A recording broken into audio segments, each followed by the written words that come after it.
সীমান্তের মানুষ হত্যাকে আমি মেনে নেব, আমার সীমান্তের কৃষক হত্যাকে কি আমি মেনে নেব। স্লোগানে স্লোগানে মুখর চুয়াডাঙ্গার বড়বাজার এলাকা। বৃষ্টি উপেক্ষা করেই মঞ্চে এনসিপি নেতারা। সম্পর্ক চায়। ভারত সরকারের প্রত্যক্ষ ও পরোক্ষ সমর্থনে শেখ হাসিনার সরকার 16 বছর ক্ষমতায় টিকেছিল বলে মন্তব্য করেন এনসিপির আহ্বায়ক নাহিদ ইসলাম। ভারতের সীমান্তরক্ষী বিএসএফ কে খুনি বাহিনী আখ্যা দিয়ে তিনি বলেন, বাংলাদেশের মানুষকে হত্যা করাই যেন তাদের একমাত্র দায়িত্ব। এ সময় ভারতের আধিপত্যবাদ আর মানা হবে না বলেও হুঁশিয়ারি দেন এনসিপি নেতা। শেখ হাসিনার সরকার 16 বছর ধরে টিকেছিল, গুম খুন মানুষকে হত্যা করেছে এই ভারত সরকারের প্রত্যক্ষ এবং পরোক্ষ সমর্থনে। গত 54 বছর ধরেই সীমান্তে মানুষ হত্যা হচ্ছে। বিএসএফ কোন সীমান্ত রক্ষী বাহিনী নয়, সেটি একটি খুনি বাহিনীতে পরিণত হয়েছে।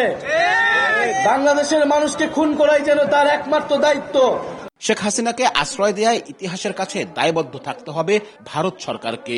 এমন মন্তব্য করে হত্যার নির্দেশদাতাকে বিচারের মুখোমুখি করতে তাকে দ্রুত ফেরত দেওয়ার আহ্বান জানিয়েছেন এনসিপির সদস্য সচিব আখতার হোসেন।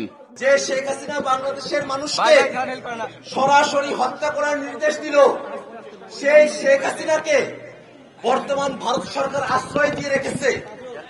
আমরা ভারত সরকারের কাছে বলতে চাই, ইতিহাসের কাছে আপনাদেরকে দায়বদ্ধ থাকতে হবে। আমরা মোদী সরকারের কাছে আহ্বান জানাবো, যত দ্রুত সম্ভব শেখ হাসিনাকে বাংলাদেশের বিচার ব্যবস্থার কাছে অবশ্যই হস্তান্তর করতে হবে।